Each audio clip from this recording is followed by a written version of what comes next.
Y miren, pues, entrar con un tema que es por demás vital, es importantísimo, como que la familia es la célula en que se construye y la iglesia, esa partecita que constituye todo ese cuerpo místico que es la iglesia y también el Estado. Entonces, quiero abordar temas familiares o hablar del matrimonio en forma concreta, pero a la luz de la palabra de Dios, para que sea Él el que vaya construyendo en nuestra mente, en nuestro corazón, a través de su palabra, cómo quiere que se viva el matrimonio, no como te predica el mundo.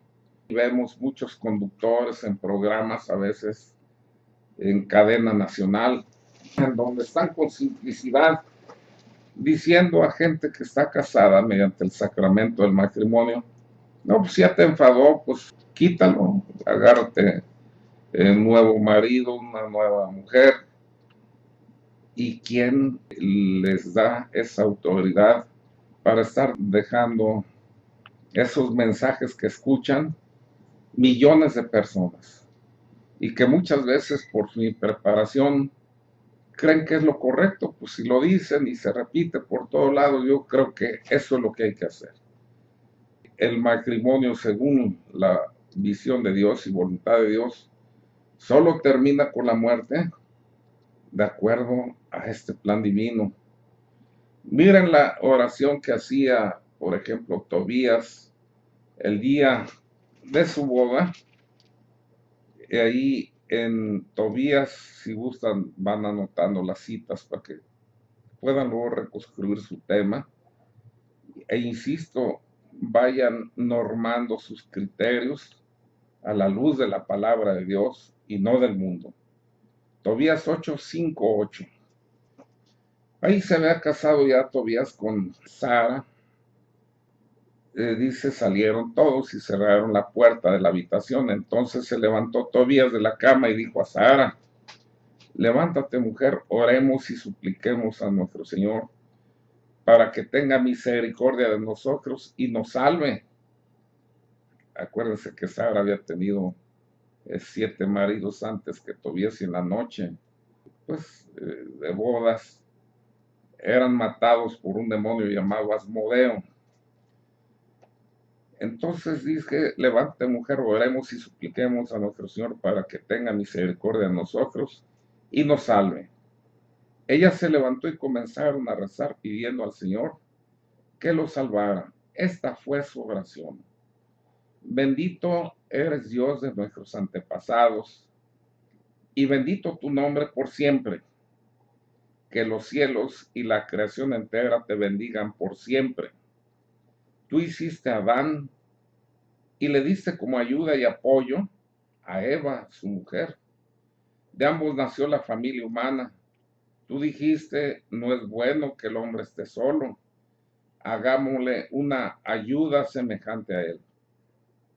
Señor, yo no me caso con esta pariente mía arrastrado por la pasión, sino con recta intención. Ten misericordia de los dos y danos larga vida. Miren lo que estaba pidiendo ahí Tobías: déjanos llegar hasta la ancianidad. Qué hermosa súplica. O sea que cuando se tiene desde el inicio esa vocación de permanecer unido al cónyuge, pues ahí está Dios presente, porque esa es la voluntad de que estemos hasta la ancianidad y terminemos ahí ya con la muerte. Cuando envejecen juntos, ni siquiera el paso de los años vemos pasar en el cónyuge. Los demás sí lo notan, ¿verdad? Sobre todo cuando dejan de verte por un tiempo. Pero tú que estás viendo diario a tu cónyuge y están envejeciendo juntos, siempre lo ves con los mismos ojos que lo viste, puesto que lo estás amando. Siempre permanecen admirándose y amándose. Qué hermoso esto que le estoy diciendo. Este es un matrimonio bendecido por Dios, donde están cuidando uno del otro, donde están admirándose uno al otro. Pero ustedes y yo vemos lo que pasa actualmente con los matrimonios. Estos ya se hicieron a la moda en donde todo es desechable. Y se pierden el respeto a medida que pasa el tiempo, en lugar de aumentarse el respeto y el amor mutuo. A veces más lo respetan los demás que uno al otro.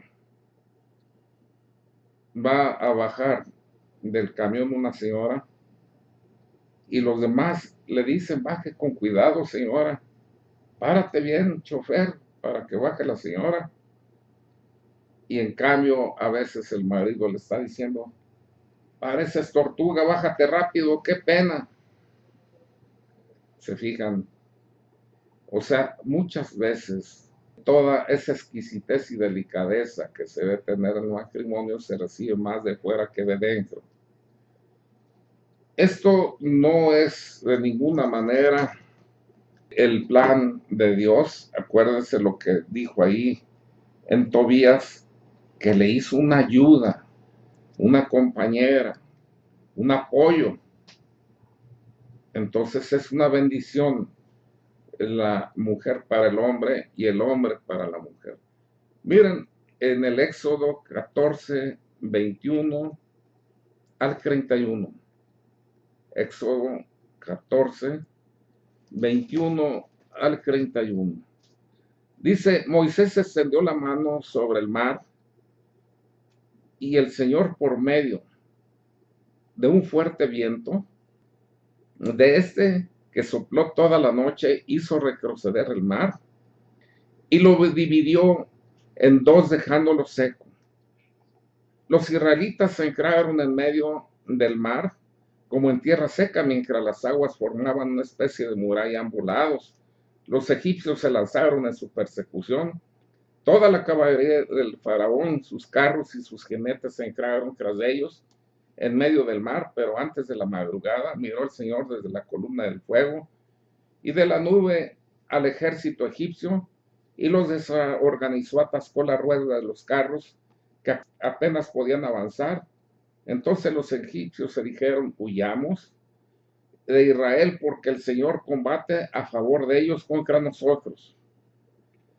Miren, entonces dijo el Señor a Moisés: extiende tu mano sobre el mar para que las aguas se precipiten sobre los egipcios, sobre sus carros de guerra y su caballería. Moisés extendió su mano sobre el mar y al amanecer recuperó el mar su estado normal, y los egipcios se encontraron con las aguas en su ida y de este modo los arrojó en medio del mar. Las aguas, al juntarse, cubrieron carros y jinetes y a todos los ejércitos del faraón que había entrado en el mar, persiguiendo a los israelitas. No escapó ni uno solo. Como Moisés extendió su mano sobre el mar, y entonces se abrieron las aguas, entraron los israelitas y estaba seca la tierra. Tras ellos se fueron las tropas del faraón, el ejército del faraón, y entonces nuestro Señor hizo que se juntaran las aguas y dice que no escapó ni uno solo. Sin embargo, los israelitas, sigo leyendo del verso 9 en siguientes, 14, 29 y siguientes. Sin embargo, los israelitas caminaban en medio del mar como por tierra seca, mientras las aguas formaban una muralla a ambos lados. Así salvó el Señor aquel día a Israel del poder de los egipcios, e Israel pudo ver a los egipcios muertos en la orilla del mar. Los israelitas vieron cómo el Señor había golpeado prodigiosamente a los egipcios. Temió el pueblo al Señor y puso su confianza en él y en Moisés su siervo.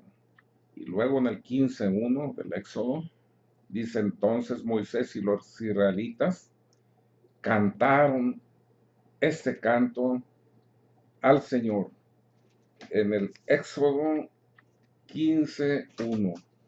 Bueno, pues miren lo que nos está diciendo aquí la Escritura.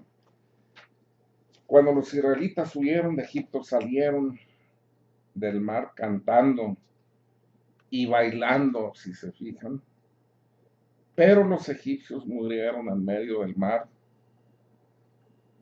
Igual sucede con muchos matrimonios.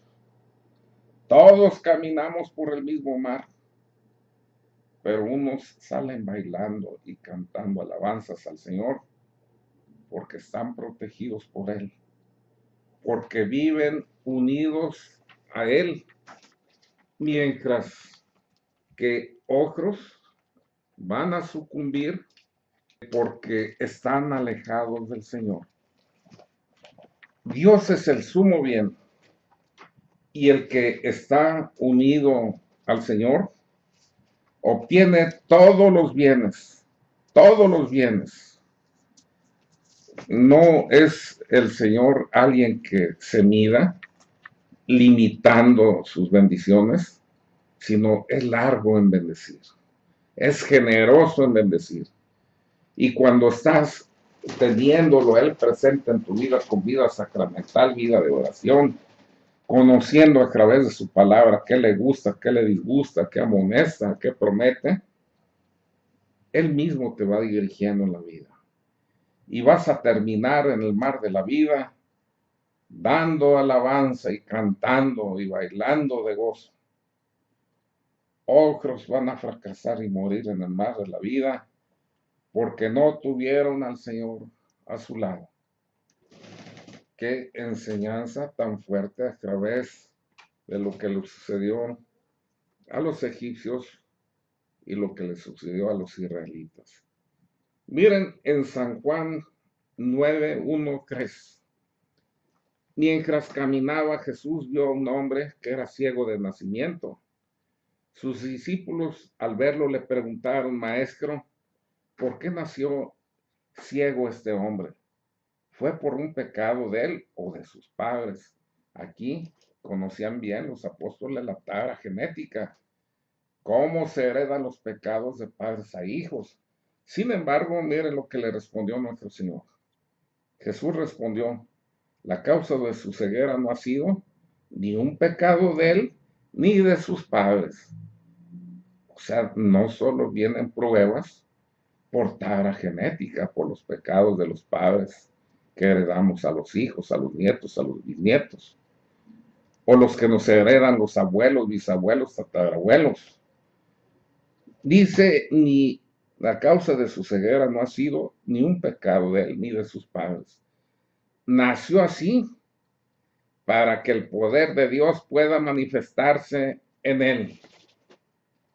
Miren, le preguntaban a Cristo, ¿quién tuvo la culpa de él o sus padres o él para que naciera ciego?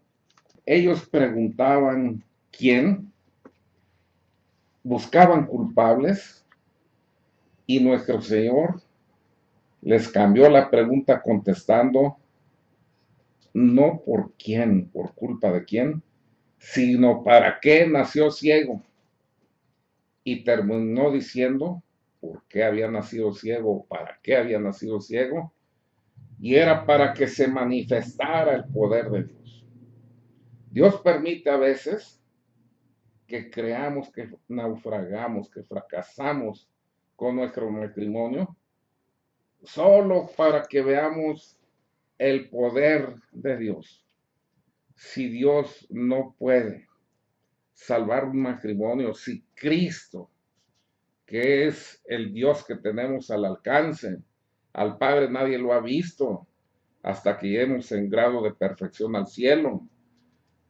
Cristo, que es ese Dios empequeñecido que se hizo hombre para caber en nuestra pequeñez, que se hizo visible para elevarnos al amor de lo invisible del Padre, pues Él que es la referencia que tenemos de Dios, o el Dios a nuestro alcance, siempre está ahí, listo para venir en nuestro auxilio.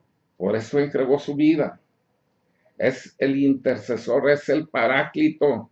Y él prometió mandarnos otro paráclito, que es el Espíritu Santo. Paráclito significa abogado, intercesor. Entonces, él está siempre dispuesto a venir en nuestra ayuda en cuanto se lo pedimos. Pero, pues hay que pedírselo. Si Cristo no es capaz de rescatar un matrimonio que fracasa, entonces no es Dios. Entonces, ahí hay que recordar lo que dice la Escritura. A la prueba y verás qué bueno es el Señor. Miren, aquí en Tobías 7, 10, 11. Tobías 7, 10 al 11. Raguel oyó lo que decía y le dijo al muchacho: come y bebe y pasa agradablemente esta noche, ya que nadie tiene más derecho que tú, hermano mío, a casarse con Sara, mi hija. Yo no puedo dársela a otro hombre fuera de ti, pues eres mi pariente más cercano. Pero tengo que decirte la verdad. Se la he dado a 7 hombres de nuestra familia y todos murieron anoche de bodas. Ahora, hijo, come y bebe, que Dios cuidará de ustedes. Fíjense lo que está aquí diciendo el padre de, de Sara. O sea que le está diciendo, pues ella ha tenido ya 7 maridos que murieron la noche de bodas, pues ahora come y bebe, disfruta el momento. Y dice, pues Dios cuidará de ustedes, pongan su confianza en el Señor. Pues muchos matrimonios cuando se casan ya han tenido experiencias de novios o novias anteriores, pero ya Dios tenía un designio para el actual cónyuge que tienes a tu lado. Por eso la actual pareja y no otra, o sea, no las anteriores, sino la que tienes, es la que Dios te tenía para que seas feliz. O sea, siempre a veces, como sucedió con Tobías, a Sara, su esposa, ya le habían antecedido 7 maridos antes que Tobías, para que ella pudiera llegar al hombre que Dios le tenía destinado. Así pasa con nosotros, los novios o novias que tuvimos murieron en el camino para que nos casáramos con el actual cónyuge.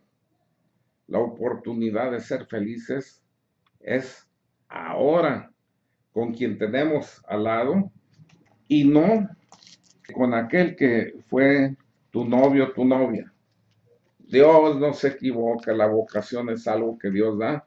Claro, si tú quieres, la sigues, y si no, no. Pero donde tú tienes la posibilidad de ser feliz es al lado de que aquel o aquella que vocacionalmente Dios te dio. Ahora miren, cuando alguien quiere divorciarse, equivale a querer volver a empezar ahí a moldear, haz de cuenta, una piedra de cerro, cuando ya tienes una piedra ahí moldeada, quitada las aristas a través del camino, como sucede con las piedras de río. Y hablábamos de que la posibilidad de ser felices es con el cónyuge que estamos casados. Y no estar añorando, y si yo me hubiera casado con mi novio fulano de tal, o mi novia fulana de tal, seguramente hubiera sido feliz. Acuérdense lo que le sucedió.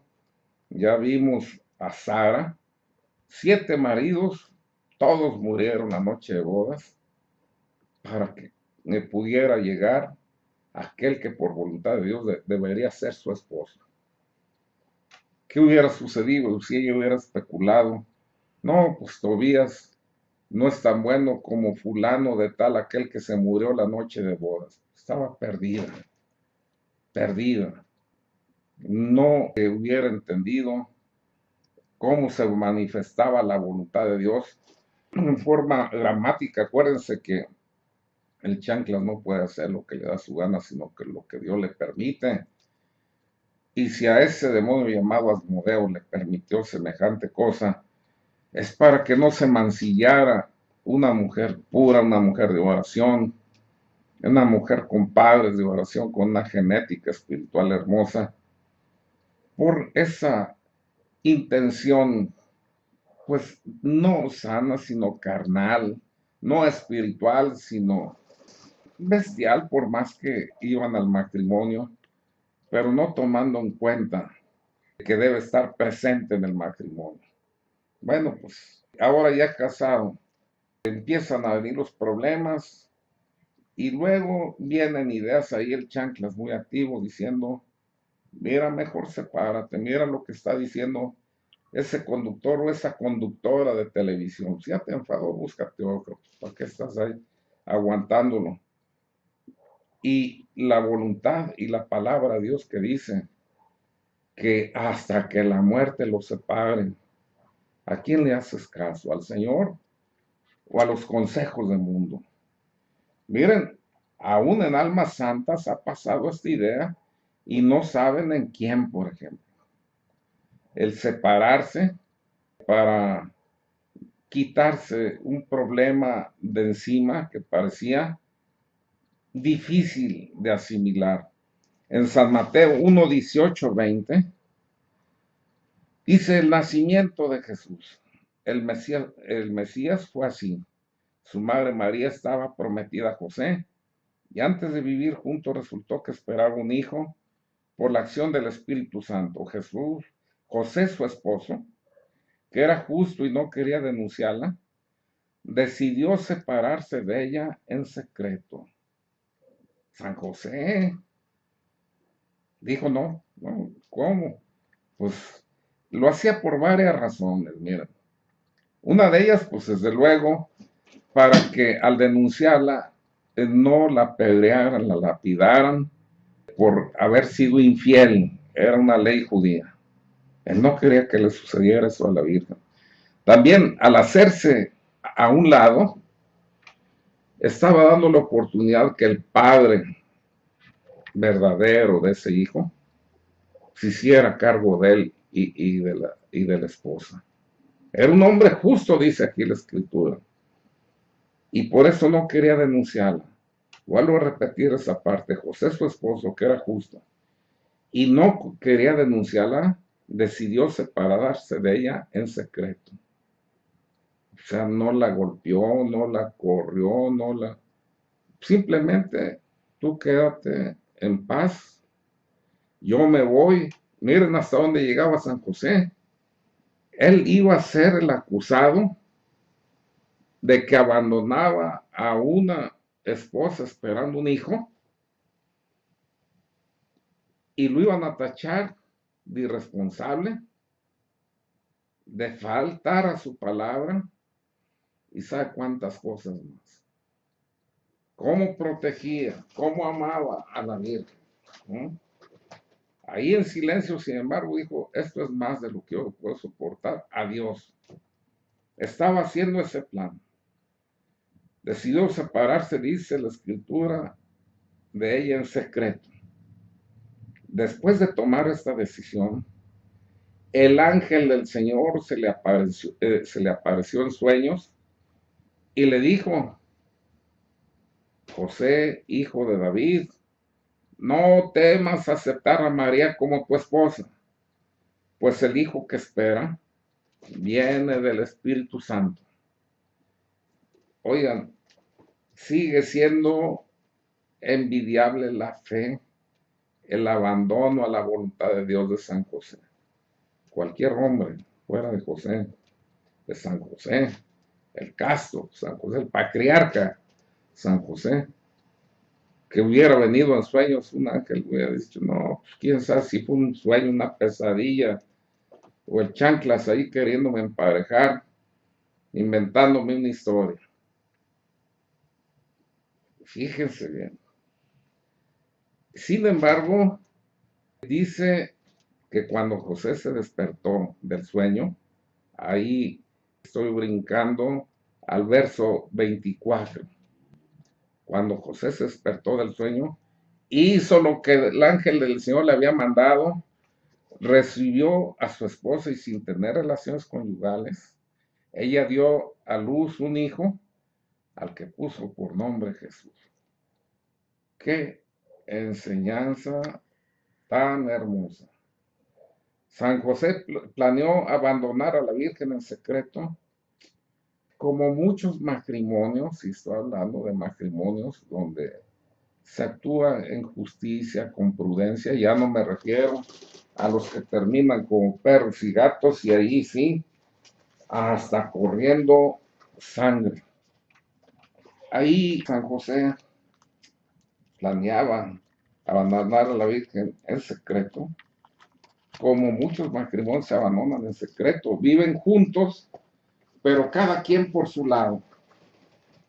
Eso es más cómodo que separar los bienes, que los padres e hijos se enteren, que sean la comidilla ahí de la sociedad, del núcleo en que se mueven.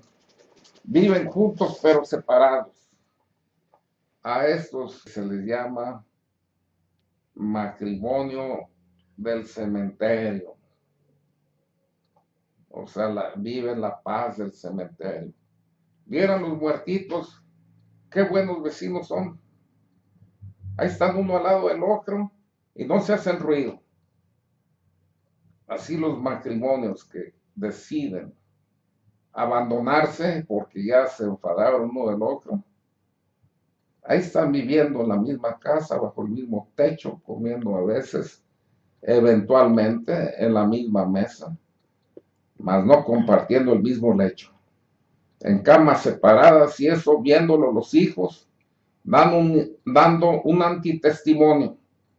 Muchos hijos después no se quieren casar porque no quieren que se repita aquel mal ejemplo que dieron con sus padres. Si en eso ha de terminar el matrimonio, mejor no me caso. O si me caso, voy a hacer lo que mi padre o mi madre. Me enfado y cada araña por su hebra. Qué terrible. Mire, San José se acostó, si se fijaron, con un plan humano de abandonar a la Virgen, pero después del sueño se levantó con un plan divino y se quedó al lado de la Virgen.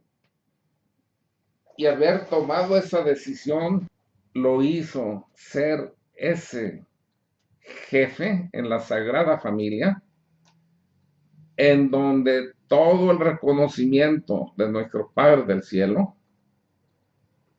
dándole la autoridad de cabeza del hogar. Ahí en la Sagrada Familia, si se fijan, había 3 personajes: San José, la Virgen Santísima y Jesús, el Verbo encarnado. El más importante espiritualmente hablando era Jesús, puesto que es el Dios creador, hecho hombre. En segundo lugar, la Virgen Santísima, la Inmaculada Virgen María, libre de toda mácula, de toda mancha de pecado desde el primer instante de su concepción.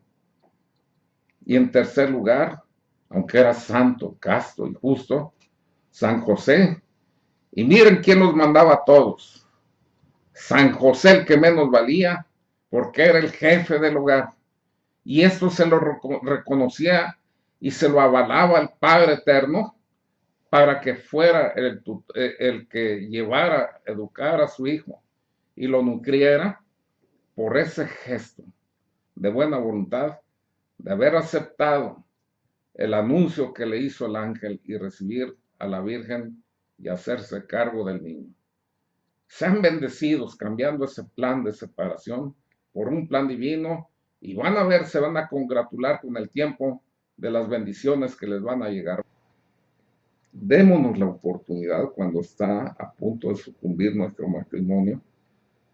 Cristo bendijo esta unión. Él tiene autoridad y poder para salvarlo. San José, ya vimos, quiso adornar a la Virgen, recibió el anuncio del ángel de que el hijo que esperaba la Virgen Santísima era obra del Espíritu Santo. Creyó en la palabra del Señor a través del ángel, aceptó a la Virgen y al niño, y miren, el castísimo patriarca San José, la iglesia, échense este crompo a la uña. Después de Dios, la Virgen Santísima. Y después de la Virgen Santísima, San José. A la Virgen Santísima se le da la hiperdulía, la máxima dulía, o sea, la máxima veneración después de Dios. A San José la protodulía, la primera veneración después de la Virgen Santísima. Y después de San José, la dulía, o sea, la veneración a santos y ángeles en general. ¿Cómo la ven? Valió la pena al castísimo patriarca hacerle caso al Señor. Tú ya conoces la palabra del Señor, por eso la estamos meditando aquí. Hazle caso a Él y no a esos falsos conductores que te alientan la separación y rompimiento de ese matrimonio, de ese sacramento que fue bendecido por el Señor. Si Él te lo bendijo, Él tiene la promesa de rescatártelo. Mucho nos falta por hablar para que vayan viendo el poder del Señor y lo importante es tener al Señor en la casa. Si este novio, esta novia, fue la que el Señor hizo llegar y con la que fuiste bendecido, bueno, pues entonces ahí está un regalo grande que Dios te dio. Él no se equivoca. Miren lo que dice el libro de la sabiduría 16, 20 al 21. En cambio a tu pueblo le diste comida de ángeles. Le mandaste del cielo pan preparado sin su esfuerzo, capaz de dar, grábense bien esto, todos los sabores y de satisfacer todos los gustos. O sea, si querías que te supiera pollo, a pollo, a pescado, a cualquier manjar se acomodaba el maná. Aquel sustento manifestaba a tus hijos tu dulzura, ya que se acomodaba al gusto de quienes lo tomaban y se transformaba según los deseos de cada uno. O sea, se acomodaba al deseo de cada uno. Bueno, pues entonces, si alguien quería, ya dije, cualquier manjar, le sabía eso el maná. Eso recuerdan inclusive cuando van a dar la bendición con el Santísimo, dice el sacerdote a la asamblea, les diste a comer el pan bajado del cielo. Y contesta la asamblea, ¿qué contiene en sí? Todo deleite. O sea, se acomodaba este manjar, que es el maná, que es prefigura de la Eucaristía, se acomodaba al gusto de comenzar. Dios tiene esa capacidad de adecuarse a las necesidades de todos nosotros, a los gustos y necesidades de cada uno de nosotros. Pero miren qué ingratos somos los humanos. Se dieron cuenta que no les costaba ningún esfuerzo el recoger el maná que amanecía como la brisa ahí por el campo.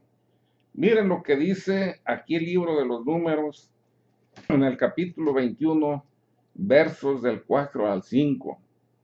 Los israelitas partieron de la montaña de Hor, camino del mar de las cañas, rodeando el territorio de Edom.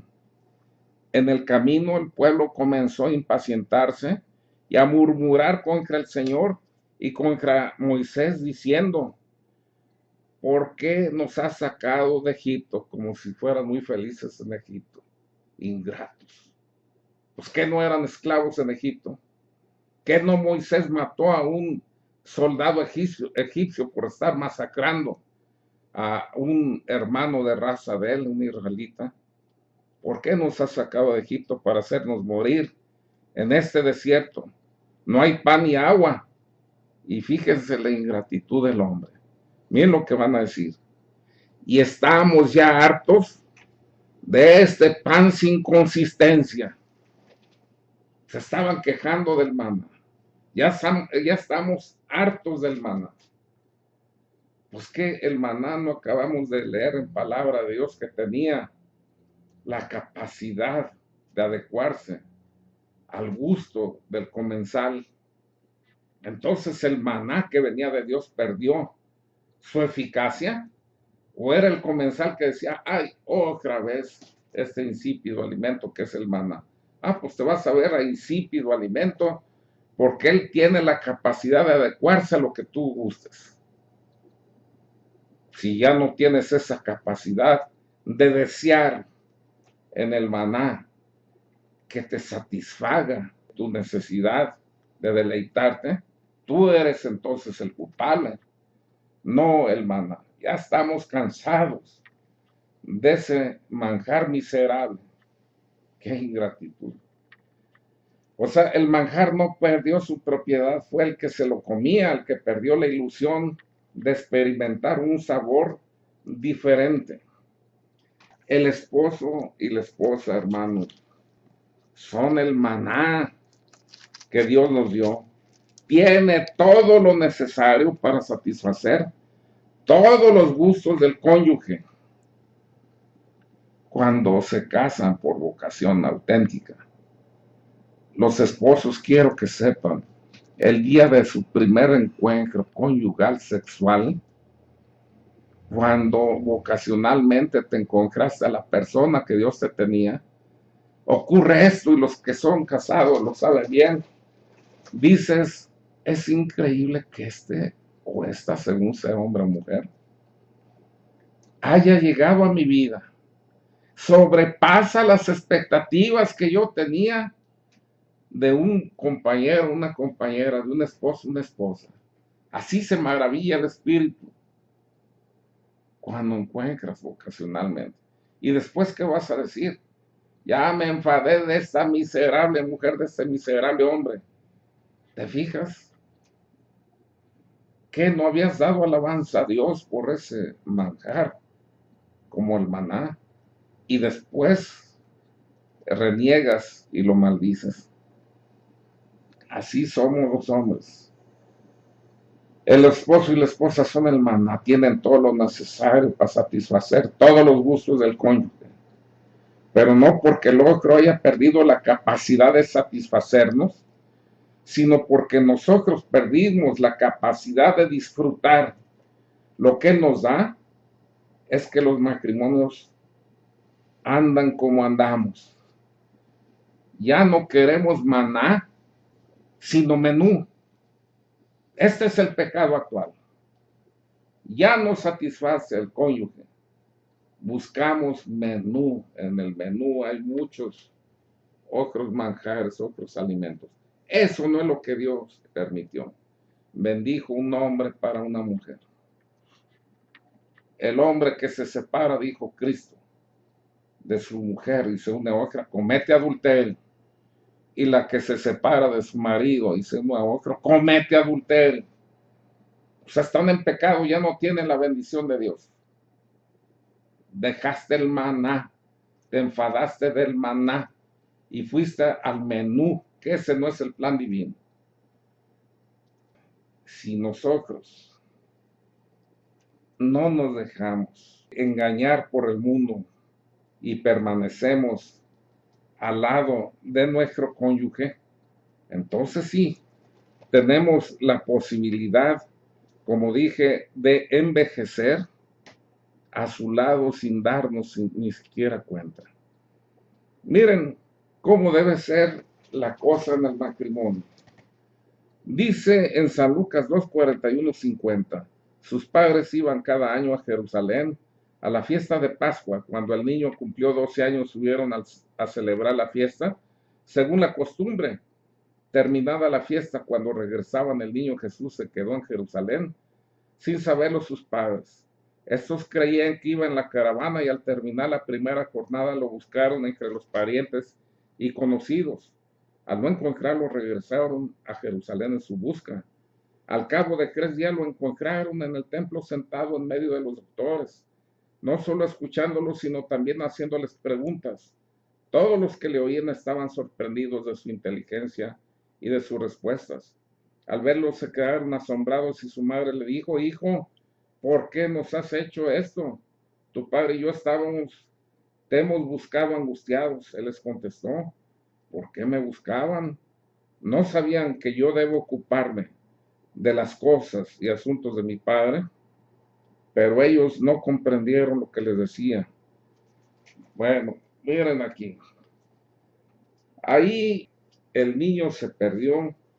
¿Por qué? Pues las mujeres caminaban adelante, los señores atrás. ¿Por qué razón?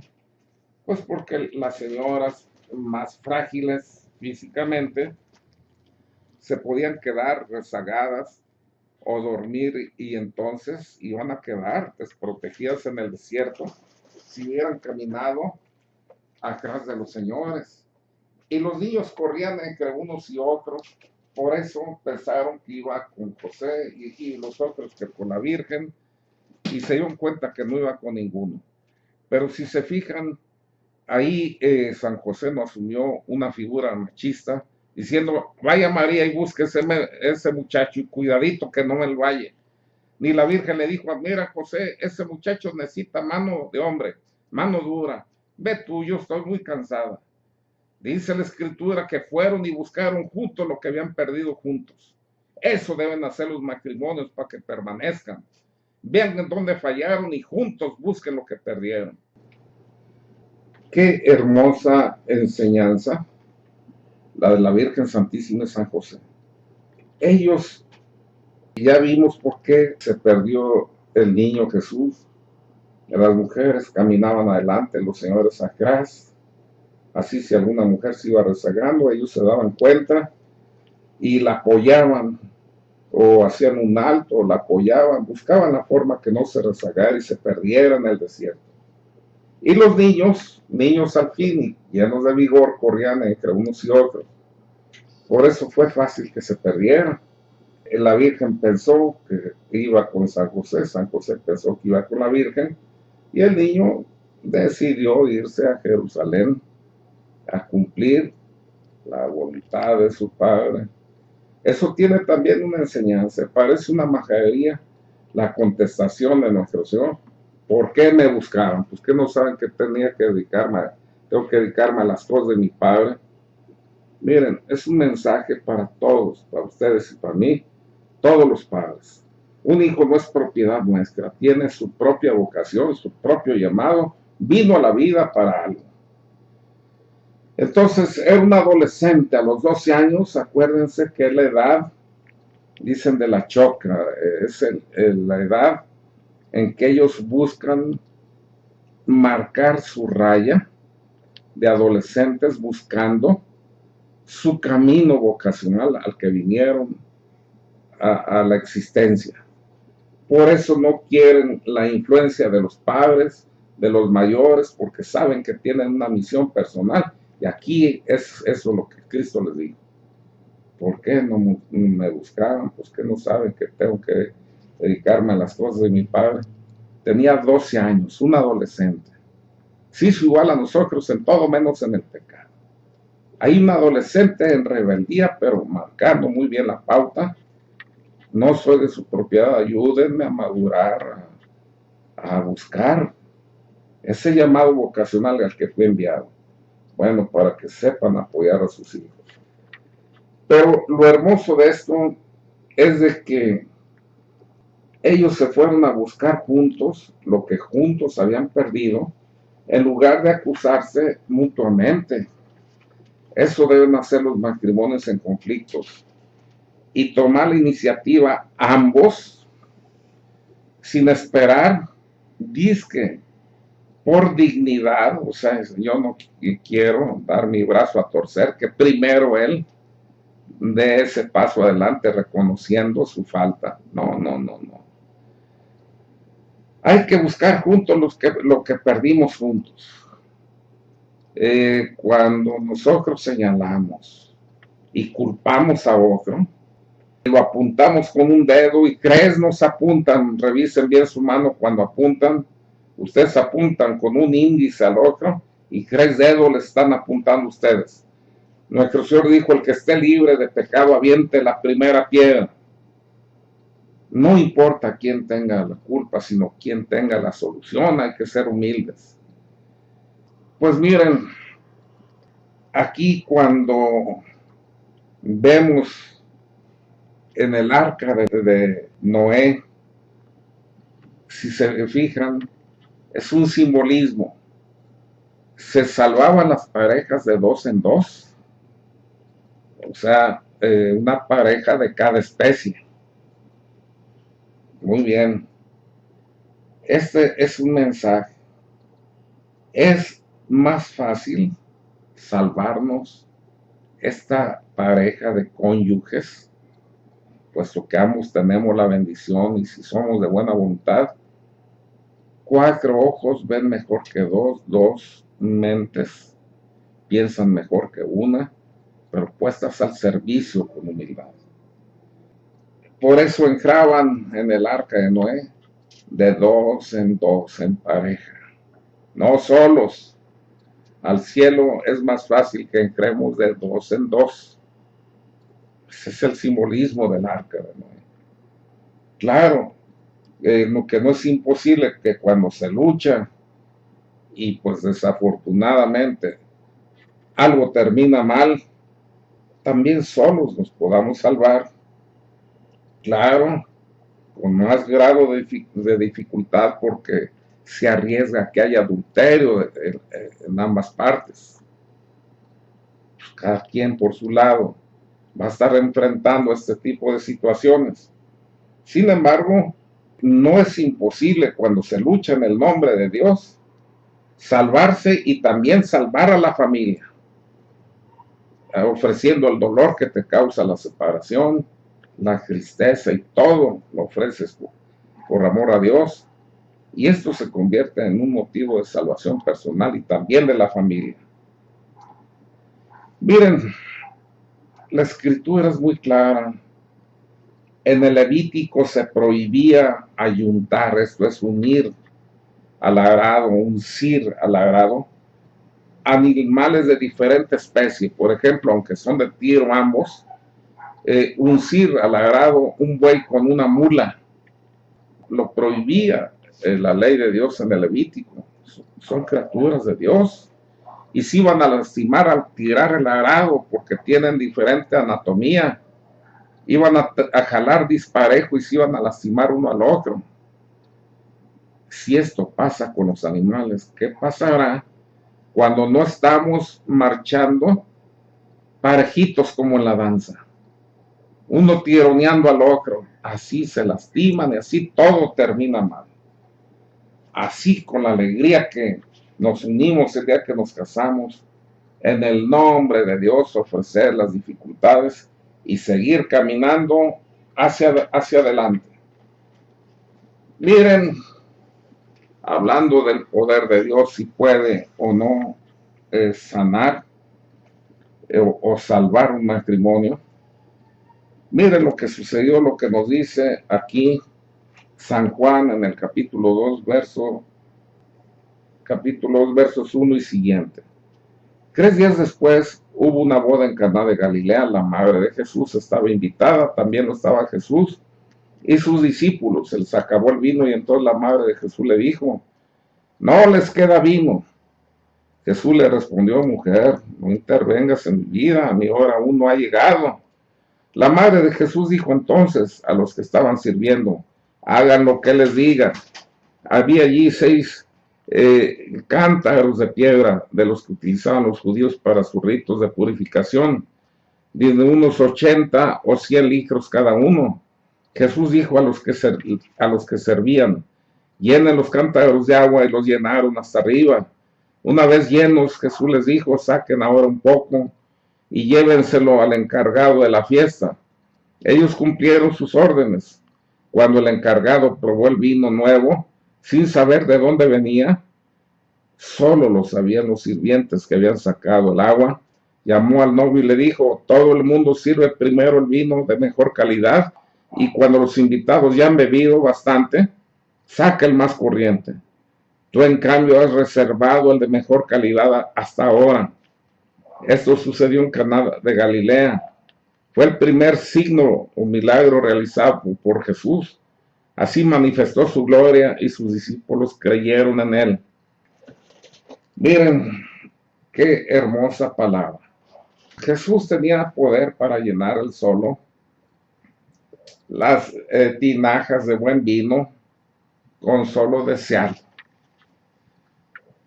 O para que todos los comensales sintieran el gusto de un vino excelente en su boca, sin andar con los vasos corriendo. Pero no hizo nada de esto nuestro Señor. Les exigió que llenaran de agua las tinajas, y la Escritura dice que las llenaron hasta arriba. Sí, significa que hicieron el mejor esfuerzo humano que se exigía, llenándolas hasta arriba, y entonces realizó nuestro Señor el milagro.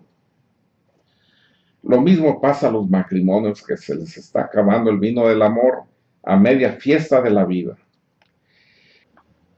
Esos jóvenes de las bodas de Caná, esos jóvenes esposos, fueron afortunados por tener como invitados a Jesús y a María. Pero actualmente, para resolver los problemas, en lugar de tener invitados a Jesús y a María, invitan a psicólogos, a santeros, a hechiceros, a que les hagan limpias o a participar, o hacen participar a vecinos o a las familias. Lo que hacen con todo esto es complicar, agrandar el problema y llenarlo de basura y de desgracia. Hacen todo menos esforzarse recurriendo a Dios por medio de la Virgen María.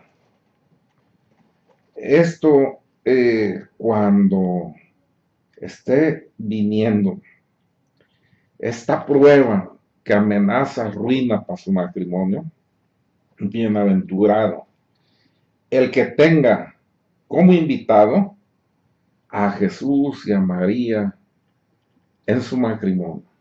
Ella sabrá recrear nuevamente el milagro de Caná, haciendo que venga un vino de amor renovado, de mejor calidad que el primero, porque el primero se basó en ilusiones y a veces en cosas pasajeras, mientras que el vino de amor renovado, o sea, ese amor nuevo, ya probado, se acepta a la persona tal como es, con sus virtudes y defectos.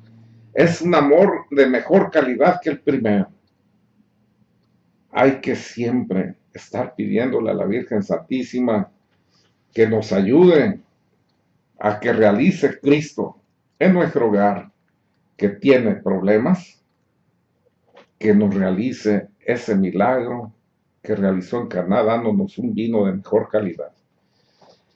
Hay que buscar también y pedirle a Dios que no estemos viendo siempre hacia atrás los problemas. O sea, ver siempre el presente, ni futurizar. Nuestra realidad es el presente. ¿Quién sabe si el futuro exista para nosotros? ¿Quién sabe si mañana morimos? Y lo que pasó atrás, pues ya pasó, no lo podemos cambiar. Entonces, ver el presente, aprendiendo del pasado, si dimos el perdón a alguna falta, ya que quede en el pasado. No estar poniendo la mirada en el pasado. Se conoce a muchos matrimonios peleando por cosas de hace 10, 15, 20 años o más. Acuérdate lo que me dijiste, y están hablando de 15 o 20 años atrás. A ese se le llama matrimonio de arqueólogos. Los arqueólogos andan buscando cosas viejas, y cuanto más edad tenga, más valiosas les son. Hay que vivir el presente bajo la sombra de Dios nuestro Señor. Miren lo que nos dice el Génesis en el capítulo 19, verso del 23 al 26. Dice 19, Génesis 19, 23, dije, al 26. Salía el sol cuando Lot llegaba a Zoar. El Señor envió entonces desde el cielo una lluvia de azufre y fuego sobre Sodoma y Gomorra, y destruyó estas ciudades y toda la llanura, todos los habitantes de las ciudades y toda la vegetación del suelo. La mujer de Lot miró hacia atrás, miren, miró hacia atrás, o sea, le pesaba estar dejando las ciudades pecadoras. Estaba poniendo su mirada hacia atrás, hacia el pasado. No creía en el poder de Dios que los llevaba hacia un horizonte nuevo, a una vida nueva, donde no existiera el pecado de estas ciudades malditas. Y ella miró hacia atrás, añoró lo que dejaba. Dice, la mujer de Lot miró hacia atrás y se convirtió en una estatua de sal. Qué fuerte esto que acabamos de leer. El libro de la sabiduría, en el capítulo 10, verso 7, miren lo que dice. De su maldad es aún testigo una tierra desolada y humeante, o sea, la tierra de Sodoma y Gomorra, y plantas con frutos que no llegan a madurar. Y como recuerdo de alguien que no creyó, se levanta allí una estatua de sal. Por apartarse de la senda de la sabiduría, no solo sufrieron el perjuicio de ignorar el bien, sino que dejaron a los vivientes un recuerdo de su estupidez para que sus pecados no quedaran ocultos. Vuelve a repetir el mismo problema como testimonio de aquella maldad, que era una tierra humeante, donde la hierba no produce fruto, ¿verdad? Y pues y como monumento a la incredulidad, una estatua de sal. La mujer de Lot se convirtió en una estatua de sal, en una referencia, quedó petrificada en el pasado. Ella no merecía vivir un presente prometedor. Hay que vivir con fe en Dios, que sí podemos cambiar, no para quedarnos petrificados como monumentos a la incredulidad. Si Cristo no puede salvar nuestro matrimonio, no es Dios. No nos quedemos petrificados en el pasado, apostemos al poder de Dios, al poder de Cristo. Todos tenemos en nuestro pasado cosas que hubiéramos querido no realizar, pero eso ya no es posible, ya las hicimos. Seamos indulgentes, perdonémonos, que todos tenemos un dedo que nos puede apuntar. El que esté libre de pecado, que aviente la primera piedra. Entonces hay que ver adelante, no el pasado, inculpándonos unos a otros, sino veamos adelante con ilusión y con fe. Hasta cuando oramos, damos una repasada a las ofensas que nos han hecho. Eso es tener la mirada puesta en el pasado, y eso equivale a estar ahí rascando la herida. Hazme que olvide aquella palabra hiriente que me dijo mi marido fulano de tal. No he podido, al día siguiente, no he podido olvidar la majadería que me dijo mi marido. Sáname la herida. Día con día estás repitiendo lo mismo. Señor, sana mi corazón de las heridas que tú conoces. Se acabó. Pero hasta en tu oración estás acusando a tu cónyuge. ¿Cómo quieres sanar? Bueno, pues miren, quiera Dios nuestro Señor que la revisión que estamos haciendo a la luz de la palabra nos sirva para un futuro prometedor, un futuro sabiendo que Dios tiene la solución a todos nuestros problemas.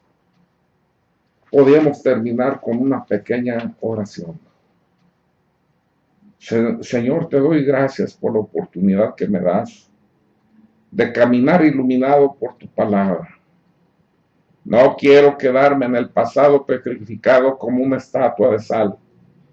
Quiero ver ese sol reluciente en el horizonte que anuncia un nuevo amanecer lleno de ilusión y de esperanza.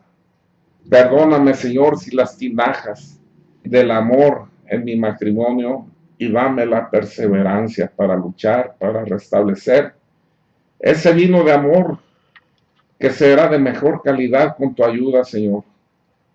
Y a ti, esposo, o a ti, esposa, según sea el caso. Te doy gracias por tu paciencia y por permanecer todavía a mi lado.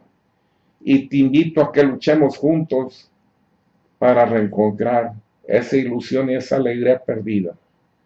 Y a ti, Señor, te alabo y te bendigo por el don maravilloso que me das de recuperar a mi esposo o a mi esposa, contando con intercesión de la Santísima Virgen María, tu dulce y santa Madre, a la que sé que escuchará su ruego, que hará en mi favor. Bendito y alabado seas por siempre, Señor. Bendita y alabada seas por siempre, Virgen, amadísima Madre nuestra María. Bendito seas